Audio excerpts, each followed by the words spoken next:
Hey crafty cuties, welcome back to Paper Terrace. And if you're new, I'm Jessica. Today we are going to repurpose a very old book, and we are specifically using a little golden book, but you can take this process and use it on really any book that you have that is falling apart. And this is the Dumbo book from 1947, so super old, and you can see it has so much wear and tear. And we are going to turn it into a junk journal. So I'm going to go over the supplies, and let me show you, I've been working on a big series of them. So you can see right there, so you see all of those buttons. And so for this specific journal, we are also going to be doing a really fun binding process where we are going to do a zigzag stitch like this with buttons. So I've already shown a tutorial on just a basic little golden book with buttons, but not the zigzag stitch. And I think this one will be just a little bit different because it is super falling apart and loved.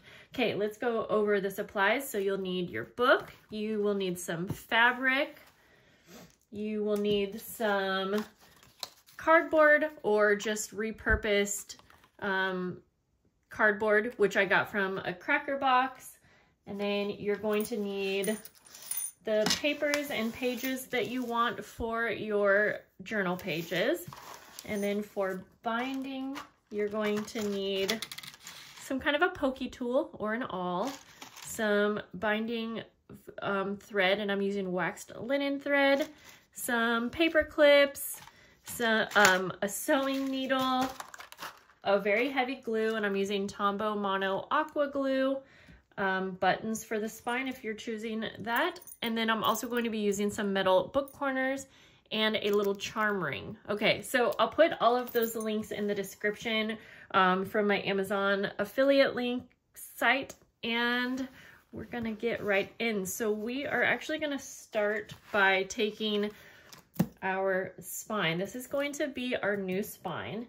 And I have cut mine down for the size of my book. It's almost 8 inches tall. And so I cut out 2 pieces that are 1.5 inches by almost 8 inches. And I'm gonna go ahead and start by gluing those together. You could totally just use one piece, but I want mine to be quite sturdy. So I'm going to just glue 2 together. So we'll get that out of the way so we can just set this aside while we're working on the rest of it. And I'm gonna put something heavy on this so that it can just glue together really good. Okay, so I'll set that behind me here. I'm also going to be using my sewing machine. However, you can totally skip the sewing steps. Okay, so as you can see, this is totally already fallen off. So if your cover is not all the way off, you can go ahead and cut it off. See, we're going to be working with some broken pages and stuff, but we're just going to work with what we have. So I'm going to cut off the back cover as well. And honestly, it's kind of easier that this one's falling off because I can just cut right along the line here. So obviously someone used some duct tape to hold this one together. So you can see there are little bits and pieces from the duct tape. We can clean that up later. And then for the pages, so we're gonna want to take this spine off. Now, depending on what kind of book you are repurposing into a journal, your spine might look a little bit different, and your pages may also be held in a little bit differently. So you'll have to investigate that part. So mine's basically kind of falling apart. So I'm just, as carefully as I can, taking it off. And again, so you'll just want to kind of investigate whatever book you're using if it's not a little golden book. So if you are using a little golden book, there are 2 staples that are holding the pages together if they're not completely fallen off. So I'm gonna go ahead, that is dusty and kind of gross feeling. I'm gonna take some pliers and I am going to try to carefully, wow, these are so rusted. I'm gonna try my best to carefully remove these So I'm just pulling the little prongs as straight up as I can. That way we can go ahead and just pull them straight off.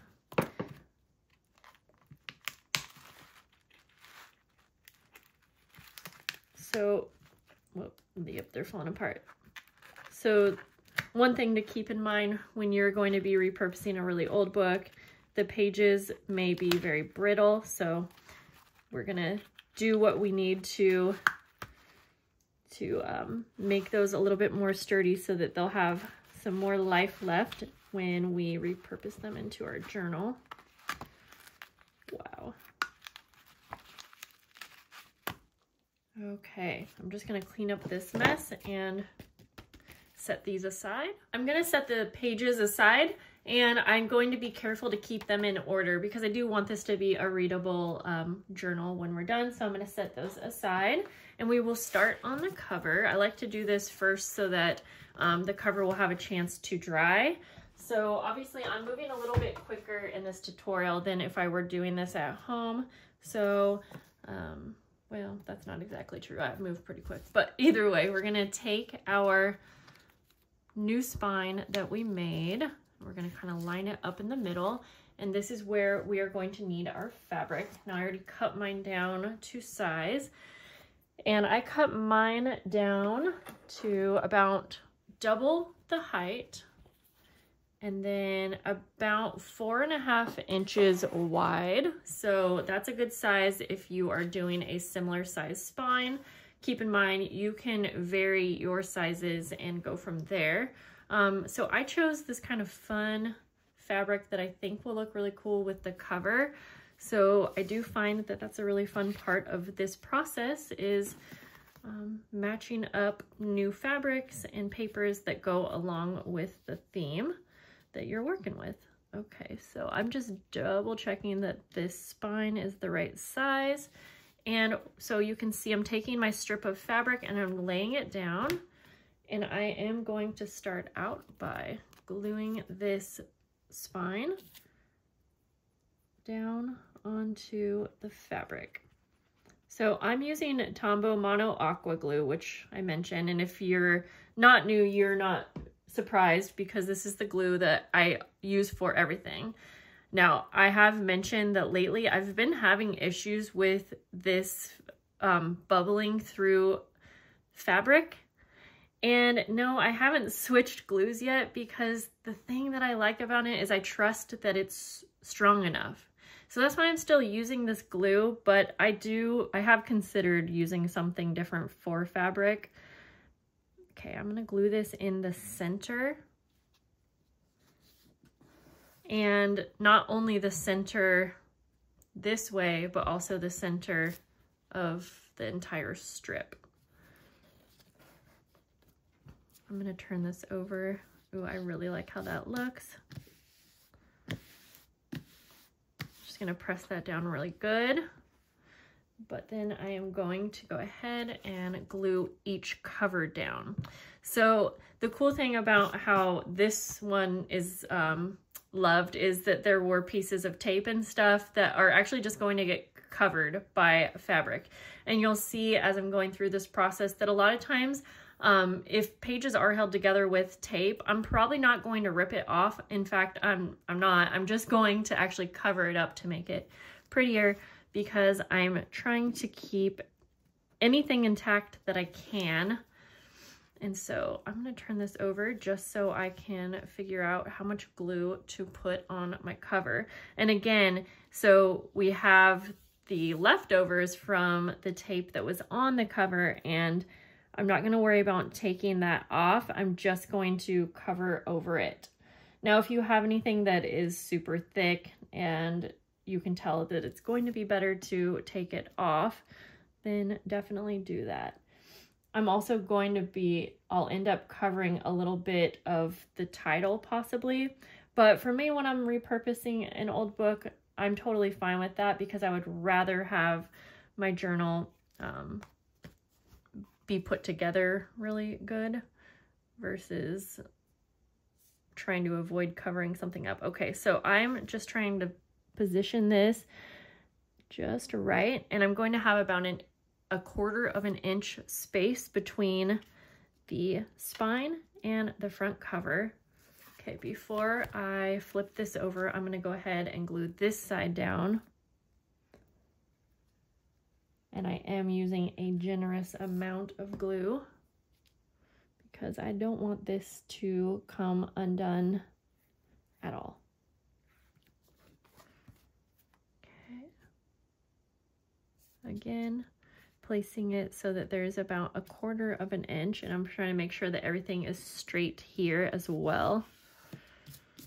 Okay, so before we turn this over again, now I'm going to basically wrap the remaining fabric around, and I'm going to be adding more glue. I'm gonna bring this a little bit closer to me, so parts of it may be off camera, but I just want to make sure that I am doing a good job at gluing everything down.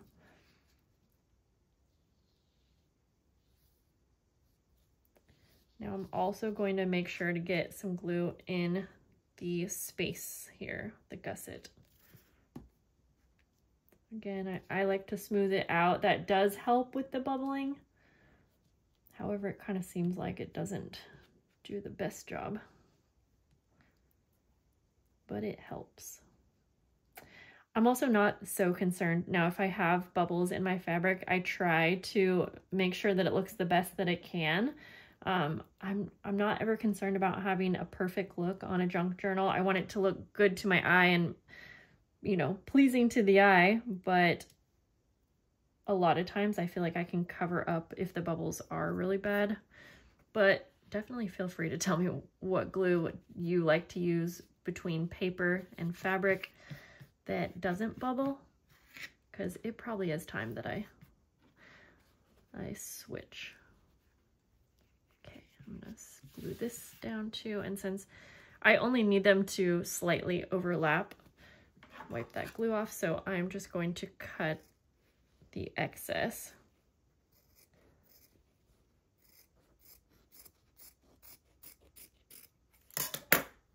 I really think that this fabric will look so cool with this book.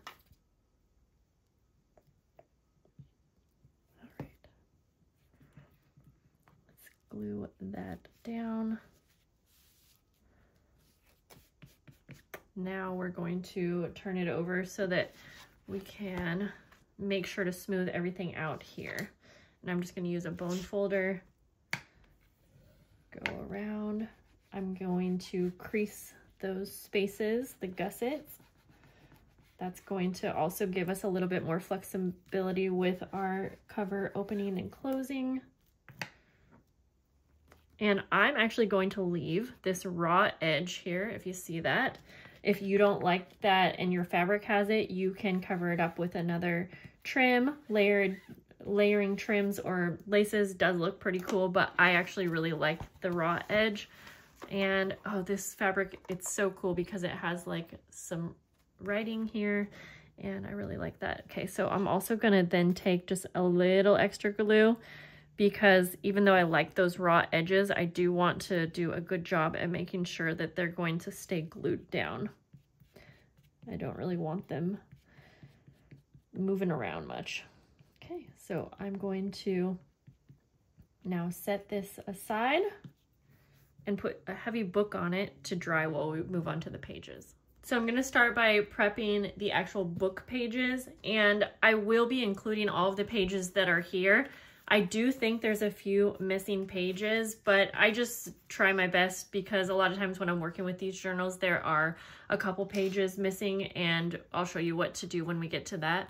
But I'm gonna start out by putting a little number down in the corner, and if you don't care about them being in order, you don't have to do this, but I do find this helpful for me because sometimes when I'm working from page to page, they will get out of order, or it gets confusing trying to remember how to stack them exactly sometimes when I get in such a fast pace. So I'm going to finish numbering these, and I'm using a pencil. Okay, so I'm just going to sew straight down over the flap, and I'm just using a straight stitch.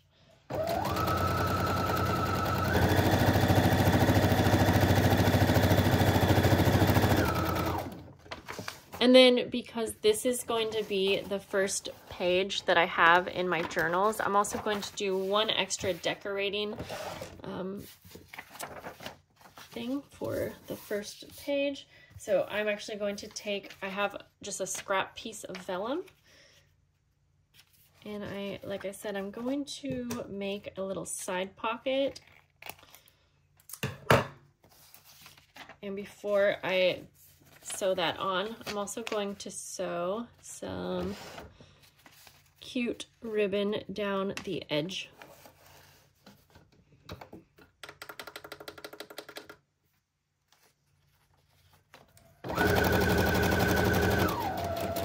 Whoops, that got stuck. I'm at a very weird angle. And I'm going to sew on this little side pocket. But after this, I will just be sewing on, or sewing the little flap over on each of the little golden book pages.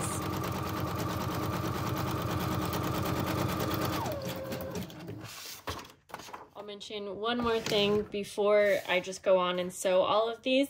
So if I come across a single page where the other side to its set of pages was either removed or, you know, torn out, I'm going to keep this in the same place so that everything's in order, but I am going to essentially add on a faux page or just a different page. So I'm going to just take some scrapbook paper for this one and I'll cut it down to size, and then I will attach these two together. So let me cut this down to size. I'm going to cut it a little extra wide and I'll show you how I will put these together so that they'll still be a part of this signature and it will keep everything else in order. So since it's a little extra wide, I'm actually just going to fold this over and I'm going to make this a little pocket,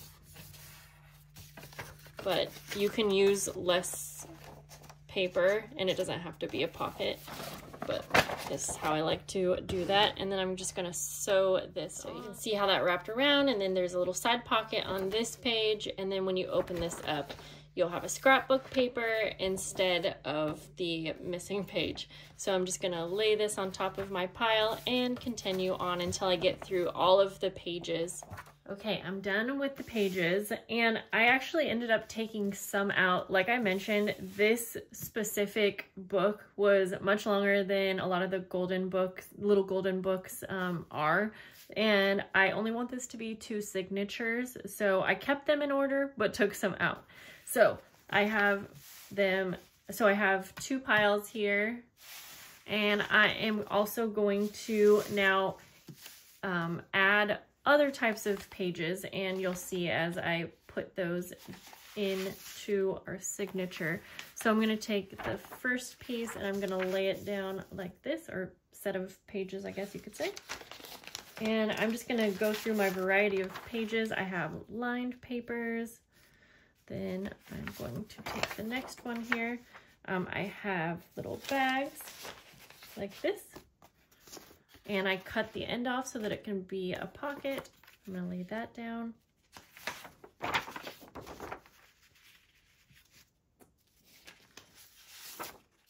I did sew on just a couple simple pockets like that. So we'll set this one aside. Do the same thing with this next one.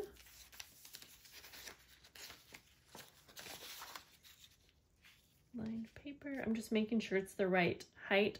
I need to trim that one down just a little bit more, actually.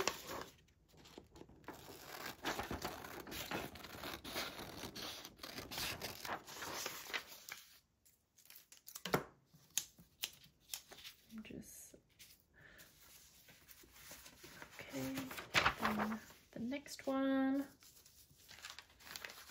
I have some vintage children's pages here.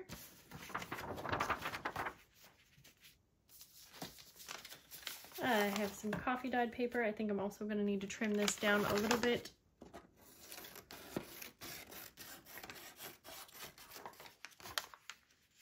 That's good.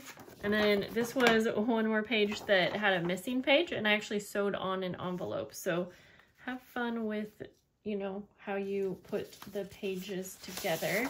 And I'll have this in the center. Now I'm just going to fold all of these in half, keeping them in the right order.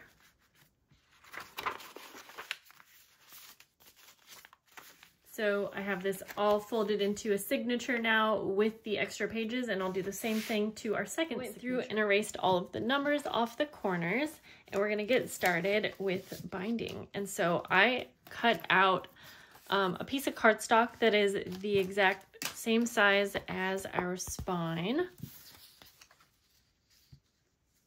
Maybe just a touch smaller because I want to make sure that it fits completely inside the spine. So before I do anything, I'm going to write a T or write top so that you'll know that this is the top. Now, this is going to be the most simple zigzag stitch. And so I'm going to take my little template here and I'm going to fold it in half this way one time. Then I'm going to take this piece and fold it in half this way. Trying to get this as straight as possible. I've shown different ways to do this. You can also use graph paper and just go off of that. You can use a ruler. Okay, now, so we have those fold marks. That's going to be my guide for where to place my holes, but I'm going to fold it in half lengthwise too, and I have to kind of bring this to my face so that I can get that folded just right. Again, I'm just using these fold marks as my guide, but it is very helpful. And part of the reason why I wanted to really stick to only 2 signatures, even though this book had more pages, because that is the most simple way to do a zigzag stitch for beginners. You can do one with more signatures once you've practiced, but anyways, we are going to use those fold marks again as my guide. I'm going to have 2 signatures, so I'm going to have 2 lanes of holes essentially. And I'm placing a little dot in the center of each of these fold marks going down. So you might not see the fold marks on camera, but that is where I am placing my drawn out little hole. And I'm gonna do the same thing on the other side. And I'm just eyeballing the halfway mark, but you could also fold one more lengthwise way to get the perfect center, but I find that that's good enough. And then I'm also going to be placing a charm ring at the top, and so I'm also going to mark a little hole where I want that. So then I'm going to use this nifty little tool. This is from the Crafty Chicks UK Etsy shop. Not necessary, but it does help with binding perfectly centered holes in your signatures. But first of all, we are going to take our journal and we are going to place this right in the center.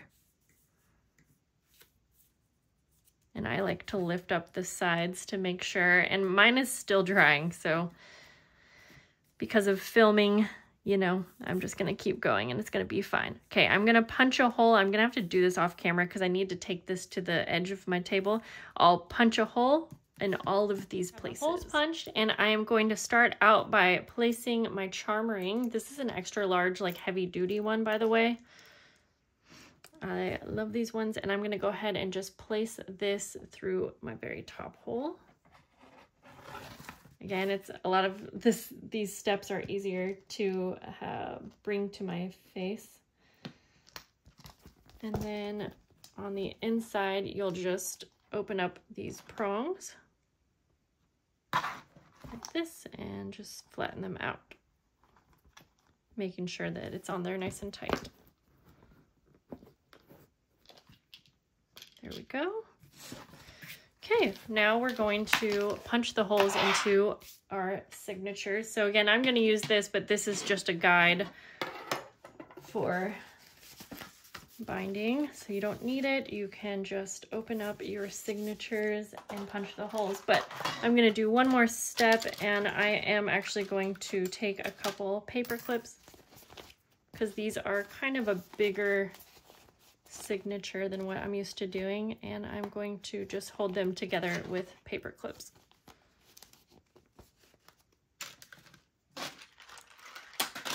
Take my ball. Gonna make sure that this signature is very tightly folded, and I am going to use my template,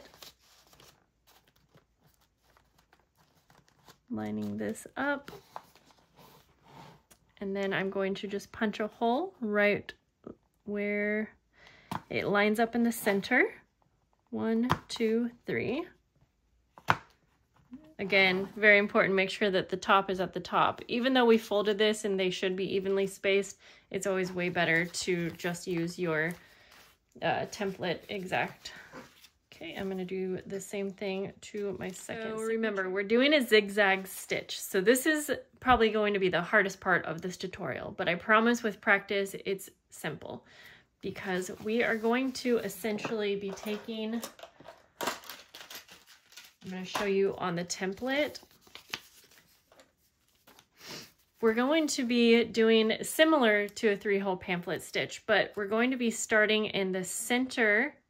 But to make a zigzag, we need to go up to this top hole. So we're going to be binding between 2 signatures. So we're going to start in the center, and I'm going to obviously demonstrate this. But then we're going to come up through the tops to create that first line. And then we're going to need to come down to this center, which is in this first signature, over to the second. So again, it'll be easier as we go along, but just kind of keep in mind that we're going to be going between 2 signatures. So I am actually going to take my binding floss trim, that's not what I wanted to call it. And I'm going to do 5 or 6. Now I'm going to go like 5.5 times the height of the pages. That's probably a little bit more than I need, but I would rather have more because we're binding all of these in with just this one piece of waxed linen thread. I didn't remember what to call it earlier. We're going to thread it onto our needle, and we're just going to leave a little tail. Then also remember we're adding buttons, so get ready to multitask, but you got this, I promise. Okay, I'm gonna get a little piece of washi tape so that I can make sure not to pull the thread out. Okay, as I mentioned, we're gonna start with the left side signature, the very last one. We're going to go out the center, and this can be tricky for me not having it close to my eyes, but I'm gonna do my best to demonstrate that for you. And we're gonna pull this through, leaving a tail on the inside, and that's where I'm gonna tape that. Have that taped down so that it won't move. We are now going to add buttons before we sew anymore. So I'm going to take 2 buttons, but feel free to experiment. And I'm gonna sew through 2 of the button holes. Even if it has 4 holes, I like to have it just go through 2. And I'm going to thread this through carefully. And then I'm gonna take a second one. And again, this has 4 holes, but I'm just going through 2. There is a lot of trim, floss, why do I not know what to call this? Wax linen thread, because we have so much. So now, typically you would go up to the top hole in the same signature, but we are going to actually sew into the top hole of the first and second signature. So I like to get this started before I turn this around, and don't worry, we're gonna pull everything tight. I'm gonna try to also flip this around so that we don't have anything upside down. Once you get through this first part, everything's gonna be a little bit easier, but now we're going to take this and also get it through the first hole of our first signature. And this is where you'll wanna take some time to kind of tighten everything up, making sure to be careful so you're not pulling anything all the way through. And we have the buttons also to keep in mind, but you do wanna tighten it up as you go. So even if you need to move that tape. So next we're going to go down to the center hole in this same signature. And then sew out to the outside.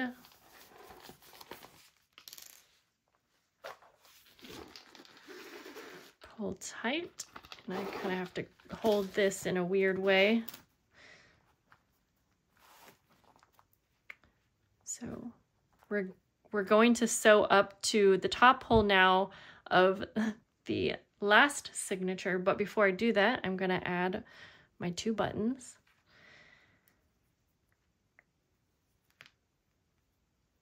So I'll thread these on. And I like to use a variety of sizes of buttons, but I usually stick to like all one color family. And we can move the buttons around later also, but I do try to get them in kind of the right spot that I want them to be as I'm going. So now we're going to sew back in to the top hole of this last signature. And whoops, and you're going to want to kind of guide this in. And this, again, I'm gonna have to bring this a little close to my face, so bear with me as I guide this into that second, or to that top hole. You can't see right now, but I just want to say, I find it helpful to do this part on like the edge of a table or by holding the journal like upright so that you can kind of see where it's going. And if the trim is getting stuck, just be patient with it and pull it tight as you're going.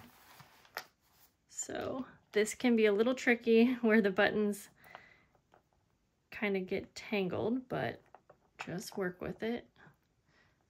And we just about have our first X secured, but I'm gonna go through and just go between the 2 signatures to tighten everything up.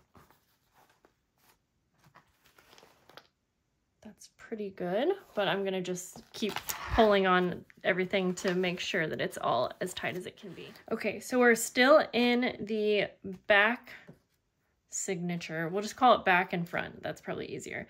And now we're gonna go down to the very last and bottom hole.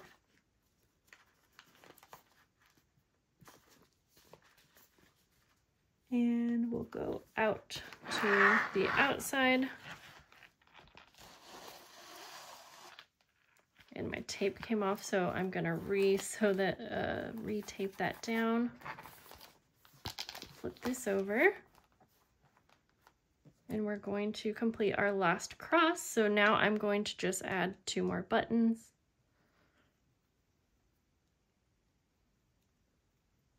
And string them all the way down.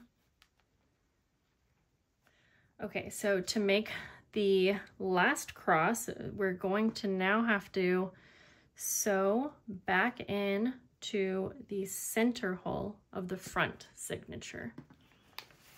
And you do want to be really careful not to have that needle go through the existing waxed linen thread.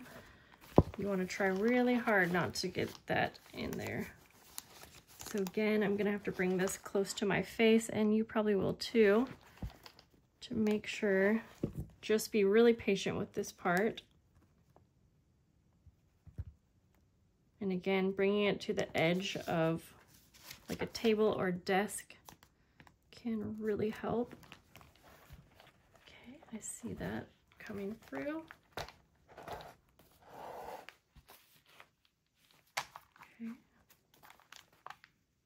Really important to pull tight here.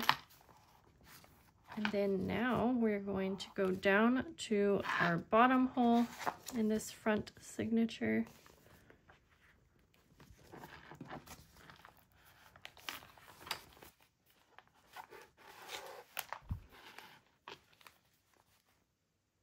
And we will have one more chance to kind of tighten everything up, but just keep in mind it's much easier if you do it along the way.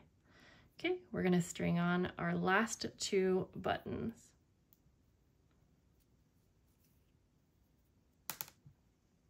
So the last binding hole that we're gonna go into is the center, finishing that last X. Hopefully you can see that. It'll be better once we get everything tightened. We're gonna go back in through the center of our back signature. So I'm gonna fuss with this to get it inside.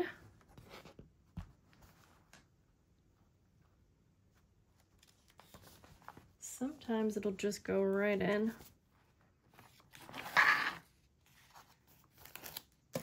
Okay. We're in. I'm actually going to trim some of this off right now just so I have less to work with. And I am just gonna kind of go through. I'm gonna take one end and have it on one side of the center and then one end on the other.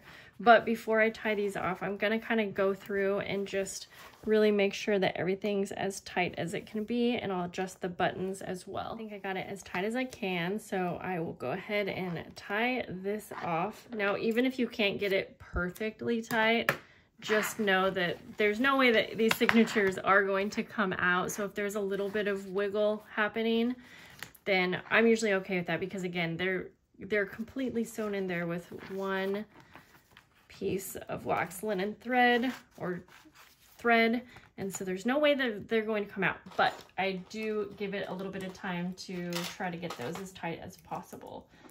Okay, so let's take a peek at our finished journal. We're gonna add a few finishing touches actually on this one.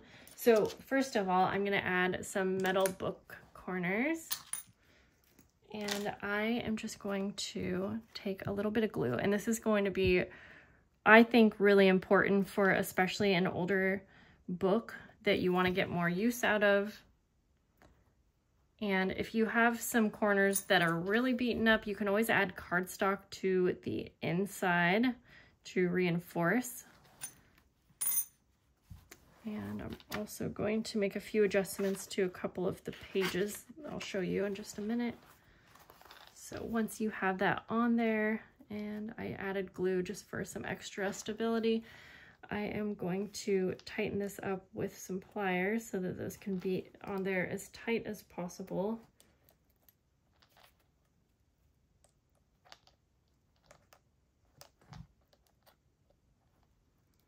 Do this to the second. So one more little finishing touch. Sometimes the center page of a signature may, you know, show a little bit or basically extend beyond the front cover, and if that bothers you, you can either trim it, add lace onto your cover, but I thought I would just mention that. So like for instance, I have this one page that just barely shows, and so I imagine, yeah, and it does happen to be the center signature. So again, it doesn't usually bother me, but I always want to mention it because some people think that they're doing something wrong, but that's just bound to happen once in a while.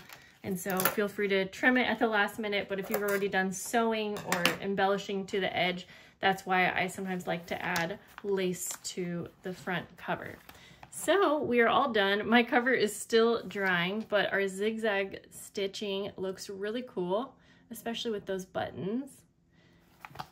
And we are all done. So I hope that you guys got some inspiration from this. We'll maybe alter one of your books and turn it into a journal. And if you do have any questions, feel free to let me know. I gotta get this one off to its recipient once it's all dry, and I can't wait. All right, guys, have a great day, and I will see you soon. Bye.